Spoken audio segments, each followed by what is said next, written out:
میرے والد طبلہ نواز اور والدہ گائکی پر عبور رکھتی تھی۔ ان کی گائکی کے لاکھوں دیوانے تھے۔ والد اپنے زمانے کے خوبرو جوان اور ماں بھی نین نقش سے حور شمائل تھی۔ میں نے دونوں سے حسن لیا اور لاکھوں میں ایک ہو گئی۔ اپنے خوبصورت ہونے کے احساس نے مجھ کو بچپن سے ہی خود پسند بنا دیا تھا۔ ہوش سنبھالا تو آئینے سے نظر ہٹتی نہ تھی۔ ماں اور باپ دونوں ہی میری صورت کو اپنے لیے مقدر کا چمکتا ہوا ستارہ سمجھتے تھے۔ وہ مجھ کو گائکی کی تعلیم دینا چاہتے تھے، مگر سخت ریاض اور سروں پر عبور میرے بس کی بات نہ تھی۔ ان کو پتا تھا کہ میں کبھی بھی اچھی گائکا نہیں بن سکتی، لہٰذا تعلیم حاصل کرنے کے لیے اسکول میں داخل کرا دیا گیا کہ پڑھ لکھ کر ہی کسی قابل ہو جاؤں۔ ذرا ہوش سنبھالا تو ادھر ادھر دیکھنے لگی۔ اس میں میرا قصور نہیں، میں نے آنکھ ہی ایسے گھرانے میں کھولی تھی جہاں لڑکیوں پر زیادہ پابندیاں نہیں ہوتی، سو بالی عمریہ میں ہی مشکل میں پڑ گئی۔ اسکول آتے جاتے ایک لڑکے سے ٹکراؤ ہو گیا جس کا نام بہرام تھا۔ وہ بے حد خوشحال گھرانے کا چشم و چراغ تھا اور یہ لوگ معاشرے میں معززین میں شمار ہوتے تھے۔ نہ جانے بہرام کو میری کون سی ادا بھا گئی کہ وہ مجھ پر فریفتہ ہو گیا اور میں بھی اس پر جان چھڑکنے لگی۔ وہ کالج کے بہانے سے گھر سے نکلتا اور میں اسکول کے بہانے سے دہلیز پار کرتی۔ یوں ہماری ملاقاتیں ہونے لگیں۔ یہ ملاقاتیں معصوم ہوتی، ہم اپنے دکھ سکھ آپس میں بانٹ لیا کرتے تھے۔ ہم نے لاکھ چھپانا چاہا مگر ایسی باتیں خوشبو کی مانند ہر سو پھیل جاتی ہیں۔ بہرام کے والدین کو بھی خبر ہو گئی کہ ان کا لخت جگر ایک گانے والی کی لڑکی سے ملتا ہے۔ ادھر میرے گھر والوں کے بھی کان کھڑے ہو گئے تھے، گویا دلوں کے رشتوں کی شامت آ گئی۔ والد نے میرے خوب خبر لی اور بہرام کے والد نے بھی اس کی کڑی نگرانی شروع کر دی۔ یہ آج کا دور نہیں تھا۔ اس دور میں جب ہمارا قصہ شروع ہوا تھا، شوبز میں کام کرنے والی لڑکیوں پر بھی ان کے لواحقین کڑی نگاہ رکھتے تھے، کیونکہ وہ ان کے لیے دولت کا دروازہ ہوتی تھی۔ مردوں میں اٹھنے بیٹھنے سے وہ ادب اور آداب اور جینے کا کرینہ سیکھتی تھی، مگر ان کو عشق و محبت کی گھاتوں سے دور رکھا جاتا تھا۔ میرے والدین بھی یہ نہیں چاہتے تھے کہ میں عشق کے چکروں میں پڑوں۔ انہوں نے مجھ سے ڈھیر سارے خواب وابستہ کر رکھے تھے۔ وہ میری زندگی کو اپنی مرضی کے مطابق ڈھالنا چاہتے تھے، جبکہ میں بہرام کے ساتھ شادی کرنا چاہتی تھی۔ تاہم بہرام نے جان لیا تھا کہ یہ بیل آسانی سے منڈھے نہیں چڑھے گی۔ تبھی ہم دونوں نے مل کر یہ اسکیم بنائی کہ ہم پہلے اپنے اپنے مستقبل کے لیے جدوجہد کرتے ہیں، اپنی تعلیم کو مکمل کرتے ہیں، شادی کے بارے میں بعد میں دیکھی جائے گی۔ بہرام کے سامنے تعلیم حاصل کر لینے کے بعد ایک شاندار مستقبل تھا، لیکن میرے سامنے جو مستقبل تھا وہ میرے والدین نے طے کرنا تھا، اور انہوں نے طے کر لیا کہ مجھے وہ ایک کامیاب فلم ایکٹریس بنائیں گے تو ان کو عزت، دولت، شہرت میرے ذریعے سے حاصل ہو جائے گی۔ میرے والدین کی محبت کی شادی تھی جو خوش قسمتی سے کامیاب رہی تھی، لیکن بدقسمتی سے ان کی کوئی اولاد نرینہ نہیں ہوئی تھی۔ ان کے بڑھاپے کا واحد سہارا میں ہی ان کی اکلوتی بچی تھی۔ وہ مجھ کو خود مختاری نہیں دینا چاہتے تھے، جبکہ بہرام کہتا تھا کہ تم پڑھائی میں دل لگاؤ اور میں بھی، تاکہ ہم طاقتور ہو جائیں۔ دراصل ہم خود مختاری سے ہی زمانے سے ٹکر لے کر ہمیشہ کے لیے ایک ہونا چاہتے تھے۔ ایف ایس سی کرتے ہی بہرام کو اس کے والدین نے اعلیٰ تعلیم کے لیے لندن بھیج دیا اور مجھے والد فلم انڈسٹری میں متعارف کروانے کی خاطر فلم اسٹوڈیو لے جانے لگے، کیونکہ یہاں ان کی کچھ فلم ڈائریکٹر کے ساتھ پرانی جان پہچان تھی۔ بہرام تو لندن میں پڑھائی میں مشغول تھا اور میں نے رفتہ رفتہ فن کی سنگلاخ زمین پر قدم جمانے شروع کر دیے۔ میرے دل میں بہرام کی محبت ایک شمع کی طرح روشن رہی اور اس کی لازوال روشنی میں نے محنت سے کام کیا۔ بہت ہی جلد اس کا صلہ بھی مل گیا اور میں اپنے دور کی ایک مشہور ہیروئن بن گئی۔ شہرت کا تاج سر پر آتے ہی دولت بھی میرے ماں باپ کے گھر کی لونڈی بن گئی۔ خوش قسمتی سے میرے محبوب کے دل میں بھی میرے لیے سچی محبت تھی۔ تبھی ہیروئن بن جانے کے باوجود اس کا میرے ساتھ رابطہ اور ناطہ قائم تھا، کیونکہ وہ جانتا تھا کہ میری زندگی میرے بس میں نہیں ہے، اس کی باغ ڈور میرے والدین کے ہاتھ میں ہی ہے۔ وہ لندن سے مجھے فون کرتا اور پیار کا اقرار کرتا، تحفے تحائف بھیجتا، اپنے وعدے یاد دلاتا تھا کہ ہم جب خود مختار ہو جائیں گے شادی کر لیں گے۔ سچ کہوں تو ایک دوسرے کی محبت کے بل بوتے پر ہی ہم اپنے اپنے مقاصد میں کامیاب ہو گئے تھے۔ ہماری چاہت کی شدت کا اندازہ اس بات سے لگایا جا سکتا ہے کہ بہرام نے 7 سمندر پار کئی برس میری یاد میں گزار دیے تھے، اور میں نے بھی ایک معروف ہیروئن ہوتے ہوئے بھی تڑپ تڑپ کر اس کا انتظار کیا۔ اب میں نے خوب دولت کما لی تھی۔ بام عروج پر پہنچتے ہی کئی نگاہیں میرے تعاقب میں رہنے لگی تھی۔ دولت مند مجھے سر آنکھوں پر بٹھانے کو تیار تھے، ہزاروں دل میرے لیے دھڑکتے تھے، کئی سرمایہ دار دل والے میری چاہ میں تباہ تھے، مگر میرے دل و ذہن پر بحرام ہی چھایا رہا۔ تبھی کسی کی طرف آنکھ اٹھا کر بھی نہ دیکھتی تھی، جس کے خواب برسوں سے آنکھوں میں، میں اسی کے لندن سے لوٹ آنے کی منتظر تھی۔ وہ دن بھی آ گیا جب بحرام کی تعلیم مکمل ہو گئی۔ اس نے مجھ سے کہا، نشاط میں آ رہا ہوں، اب مجھے کسی شے کی آرزو نہیں، آتے ہی میں تمہارا ہاتھ تھام لوں گا، ہم شادی کر لیں گے۔ تم آ جاؤ بحرام، میں اس شہرت دولت ہر شے کو خیر بات کہہ کر تمہاری ہو جاؤں گی، جہاں لے چلو گے چلوں گی۔ یہ ساری محنت میں نے تمہارے لیے ہی تو کی ہے، تم خود مختار ہو یا نہیں، لیکن اب میں خود مختار ہوں۔ میرے والدین مجھ کو تم سے شادی سے نہیں روک سکتے۔ یہ میرا جواب تھا۔ میں تمہاری بات اپنے دل کے کانوں سے سن رہا ہوں، اس نے جواب دیا۔ وہ پاکستان پہنچ گیا۔ اس بات سے ہم دونوں کے گھر والے بے خبر تھے کہ ہمارے دلوں کے سلسلے ابھی تک قائم ہیں۔ وہ تو ہماری محبت کو ایک بھولی بسری داستان سمجھ کر فراموش کر چکے تھے۔ یہ تصور بھی نہ کر سکتے تھے کہ ابھی تک ہم چپکے چپکے ایک دوسرے سے رابطہ قائم کیے ہوئے ہیں۔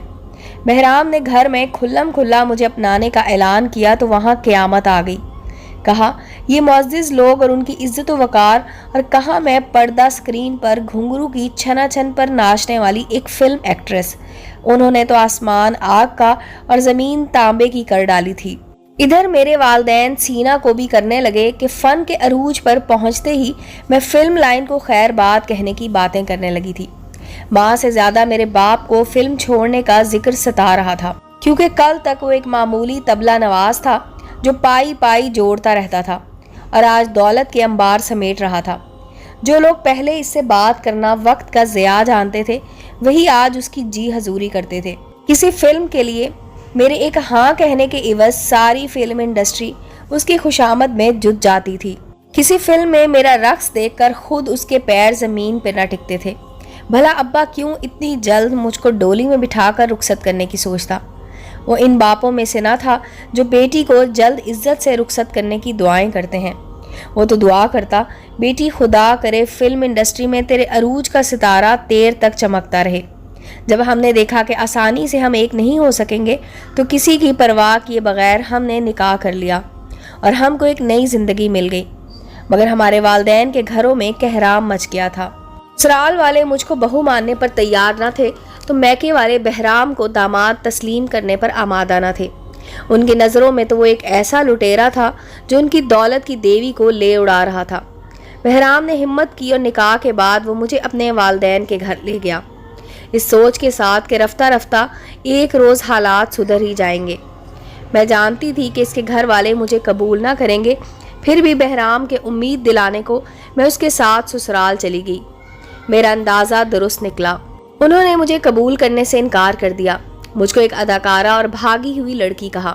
میں نے ان کی ذلت بھرے رویے کو خاموشی سے برداشت کر لیا، کیونکہ ادھر میکے کا یہ حال کہ والد بحرام کو ذلیل کرنے پر کوشاں، وہ اسی کوشش میں تھے کہ بیٹی کا گھر کیسے ٹوٹے۔ ان کا مقصد زندگی یہ ہو گیا کہ نشاط کا گھر کیسے اجاڑنا ہے۔ میرے ابا کے ہتھ کنڈوں سے بحرام گھبرا گئے، وہ مجھ سے الجھنے لگے۔ مجھ سے کہا کہ اگر تم نے باپ کو نہ روکا تو میرے والد مجھے اور تم کو شوٹ کر دیں گے۔ وہ معاشرے میں اپنے غلط بیانات سے ہم کو بدنام کر رہے ہیں۔ ادھر ابا تھے کہ میرے شوہر اور سسر کی عزت پر کیچڑ اچھالنے سے باز نہیں آ رہے تھے۔ میں مجبور دونوں جانب سے چکی کے پاٹوں کے پیچھ پسنے لگی۔ گھبرا کر نند کے گھر گئی اور ان سے مدد چاہی، دل میں امید کا چراغ جلائے کہ شاید یہ بڑی بہن ہے، میرے گھر کو برباد ہونے سے بچا لیں گی۔ مگر انہوں نے بھی مجھے سہارا دینے کی بجائے اپنے گھر کی سیڑھیوں سے واپس کر دیا۔ کہا کہ تمہارا باپ اخبارات میں جو بیان لگوا رہا ہے اس کا برا اثر میرے گھر پر پڑنے لگا ہے، میں اپنا گھر بچاؤں یا تمہارا۔ ان دنوں میں امید سے تھی، روتی ہوئی دوسری نند کے در پر گئی، مگر اس نے بھی مجھے بربادی سے بچانے کے لیے کچھ نہ کیا۔ ان جھگڑوں سے تنگ آ کر بحرام نے بھی میری تذلیل شروع کر دی۔ یہ سمجھ لیا کہ اب یہ کہاں جا سکتی ہے، یہ ماں بننے والی ہے، فلم انڈسٹری کے لیے ناکارہ ہو گئی ہے، ناچار میرے ماں باپ کی ٹھوکروں میں پڑی رہے گی، جو بحرام کو اب دوسری شادی پر مجبور کر رہے تھے۔ اپنی دنیا یوں لٹتے دیکھ کر میں خون کے آنسو روتی تھی۔ بحرام نے نگاہیں پھیر لیں تو مجھے اپنا مستقبل تاریک نظر آنے لگا، اور فلم انڈسٹری سے وابستہ رہنے میں ہی میری عافیت نظر آئی۔ بہرام کے والدین اور میرے رشتہ دار دونوں ہی اپنی اسکیم میں کامیاب ہو چکے تھے۔ بالآخر انہوں نے میرے اور بہرام کے درمیان فاصلے پیدا کر دیے تھے۔ میں امید سے تھی اور حالات اتنے سنگین ہو گئے کہ پھر سے میکے کی جانب نگاہیں اٹھنے لگیں۔ سسرال میں میرا دم گھٹنے لگا، مجھے اپنے چاروں طرف اندھیرا امڑتا ہوا نظر آنے لگا۔ یہ وہ جنت تو نہ تھی کہ جس کے میں نے خواب دیکھے تھے۔ اپنی آرزوؤں اور ارمانوں کا خون دے کر محبت کے جس پودے کی آبیاری کی تھی وہ کتنی جلدی مرجھا گیا تھا۔ بچی کی پیدائش سے 3 ماہ قبل بہرام مجھے میری ماں کے حوالے کر کے چلا گیا۔ اس کو اس معصوم پر بھی رحم نہ آیا جس نے ابھی اس دنیا میں پہلا سانس بھی نہ لیا تھا۔ ابا بدستور اخبارات میں بہرام کے خلاف بیانات لگوانے میں لگے ہوئے تھے۔ ان دنوں کی اذیت میرے لیے ناقابل برداشت تھی۔ جب میری بیٹی صدف پیدا ہوئی، مجھ پر مایوسی کے گھٹا ٹوپ اندھیرے ٹوٹ کر برس رہے تھے۔ ماں آخر ماں ہوتی ہے جس نے مجھے اپنی محبت بری باہوں میں چھپا لیا، سہارا دیا اور ابا سے جھگڑا کیا کہ خبردار جو تم نے میری بیٹی کو اور ستایا، میں تمہاری جان لے لوں گی۔ تم نے اب کوئی پریس کانفرنس کی تو اس گھر کو آگ لگا دوں گی جس میں ہم سبھی جل کر بھسم ہو جائیں گے۔ ابا نے بھی اندازہ کر لیا کہ بہرام والوں کی خوب بدنامی کر چکا ہوں۔ وہ آرام سے بیٹھ گئے۔ میری بیٹی بن باپ کی بچی کی مانند نانی کی گود میں پلنے لگی۔ وقت گزرنے لگا، وہ پاؤں پاؤں چلنے لگی، مگر اس کے باپ کا کوئی پتہ نہ تھا۔ نہ جانے بہرام کہاں جا کر چھپ گئے تھے۔ میں نے اس کے دوستوں سے بھی رابطہ کیا، ان کو صدف کی تصویریں دی کہ بہرام جہاں بھی ہے یہ تصویریں ان کو پہنچا دیں۔ شاید اس معصوم کے فوٹوز دیکھ کر ہی اس کا دل پگھل جائے اور وہ اس ننھی کلی کو آ کر اپنی باہوں میں لے لے۔ وہ کس قدر بچوں کا شیدائی تھا، مگر اپنی بیٹی کو ایک بار بھی سینے سے نہ لگا سکا۔ میں سوچتی تھی اگر بہرام نہ آیا تو میں اپنی بچی کو کیا بتاؤں گی کہ اس کا باپ کون ہے اور کیوں ہم سے روٹھ کر چلا گیا ہے۔ میں نے پھر سے فلم انڈسٹری سے ناطہ جوڑ لیا کیونکہ اپنے والدین کے ساتھ ساتھ اپنا اور صدف کا خرچہ بھی اٹھانا تھا۔ میں پھر سے ایک معروف ہیروئن کے روپ میں سلور سکرین پر جلوہ گر ہو گئی، لیکن ہر لمحہ صدف کی فکر مجھ کو دیمک کی طرح کھاتی رہتی کہ اس کا مستقبل کیا ہوگا۔ میں تو ایک کٹ پتلی تھی، میری زندگی میری اپنی نہ تھی۔ اے کاش میں نے عقل سے کام لیا ہوتا تو میری جنت یوں نہ لٹتی۔ ابا کے بارے میں خاموش رہنے کی بجائے مجھے بھی اخبارات میں ان کے خلاف محاذ لڑنا چاہیے تھا، جو میں نہ لڑ سکی۔ باپ سمجھ کر ان کے مقابل نہ آئی، جس کا رنج بہرام کو اس قدر ہوا کہ اس نے مجھ کو ہی چھوڑ دیا، نہ صرف مجھے بلکہ اپنی بچی کو بھی۔ وہ بیرون ملک لوٹ گیا تھا۔ مجھے ایک نہ بجھنے والی آگ میں جلانے کو ایسی سزا دی کہ میرا دل بے موت مر گیا۔ انسان کو برے سے برے حالات میں بھی جینا پڑتا ہے اور جینے کے لیے سمجھوتے کرنا پڑتے ہیں۔ میں نے پھر جینا سیکھ لیا، ایک اور انداز سے۔ بہرام کو نہ بھلا کر بھی اس کو بھلا دیا۔ مجھے اس نا امیدی میں بھی ایک آس، شاید وہ اپنی بیٹی کے لیے کبھی لوٹ آئے۔ اسی وجہ سے میں نے عزم کر لیا کہ بیٹی کو فلم لائن میں نہ لاؤں گی، اس کو اچھی تعلیم دلا کر کسی اچھے گھرانے میں اس کی شادی کر دوں گی۔ صدف نے گریجویشن مکمل کر لی، وہ اب شادی کے قابل ہو چکی تھی اور میں اس کے لیے اچھے رشتے کی تلاش میں تھی۔ میری عمر بھی ڈھلنے لگی تھی۔ ایک روز میں نے اپنی پریشانی کا ذکر ایک ایسے شخص سے کیا جو میرے حالات جانتا تھا اور میرے لیے مخلص تھا۔ اس نے مجھ کو برملا کہہ دیا، دیکھو نشاط، جب تک تم کسی عزت دار شخص سے نکاح نہیں کرو گی، تمہاری بیٹی کے لیے عزت دار گھرانے سے رشتہ ملنا محال ہے۔ میں نے کہا، ارسلان یہ تم کیا کہہ رہے؟ تم تو بہرام کے سب سے اچھے دوست ہو۔ دوست تھا تو کہہ رہا ہوں، اب مجھ سے کون ایسا عزت دار شخص شادی کرے گا؟ میں تم سے شادی کرنے پر تیار ہوں۔ اگر تم راضی ہو جاؤ تو میں تم کو اپنا نام، اپنی دولت، اپنا سٹیٹس سب کچھ دوں گا۔ بولو راضی ہو؟ مجھے کچھ سوچنے کا موقع دو۔ بے شک سوچ لو، مگر اس موقع کو ہاتھ سے مت گنوانا کیونکہ ایسے موقع بار بار نہیں ملتے۔ میں نے کافی سوچا اور پھر ارسلان سے نکاح کر لیا۔ اس نے بھی اپنا وعدہ وفا کیا، جو کہا تھا کر دکھایا۔ مجھے عزت، اپنا نام، سٹیٹس سب کچھ دیا۔ پھر میری بیٹی کو اپنی بیٹی کی طرح عزت کے ساتھ دھوم دھام سے رخصت کیا۔ اس کی شادی ایک اعلیٰ اور معزز خاندان میں کرائی۔ میری صدف بھی خوبصورتی میں لاکھوں میں ایک تھی۔ اس کے لیے رشتوں کی کمی نہ تھی، لیکن میں اس کو عزت دار گھرانے میں عزت کے ساتھ بھی آنا چاہتی تھی۔ سو اللہ تعالیٰ نے میری آرزو پوری کی۔ میرے خالق نے میری انکساری کو قبول کیا اور مجھے داماد کے روپ میں ایک بہترین خصائل والا بیٹا عطا کیا۔ مجھے بیٹے کی آرزو تھی، سو وہ مہر حیات سے پوری ہو گئی۔ بڑھاپے میں آج جیسی پرسکون اور خوش و خرم زندگی گزار رہی ہوں، ایسی کہ شاید ہی کسی اور کو نصیب ہوگی۔ جس بچی کے مستقبل کی فکر میں میری نیندیں حرام رہتی تھی، خالق نے تو اس کا مستقبل خود ہی بہترین ترتیب دے رکھا تھا۔ یہ سچ ہے کہ خدا انسان کے لیے جو کرتا ہے وہ اس کے لیے بہتر ہی ہوتا ہے۔ مجھے ارسلان کی صورت میں اس قدر نیک تینت رفیق حیات ملے، یہ بھی تو اسی رب العزت کی مہربانی ہے، ورنہ میں کس لائق تھی۔ امید ہے دوستو سٹوری اچھی لگی ہوگی۔ چینل کو لائک اور سبسکرائب کریں اور بیل آئیکن کا بٹن دبانا مت بھولیں تاکہ ہر نئے آنے والی سٹوری کا نوٹیفیکیشن آپ کو مل سکے۔ ملتے ہیں اگلی سٹوری کے ساتھ۔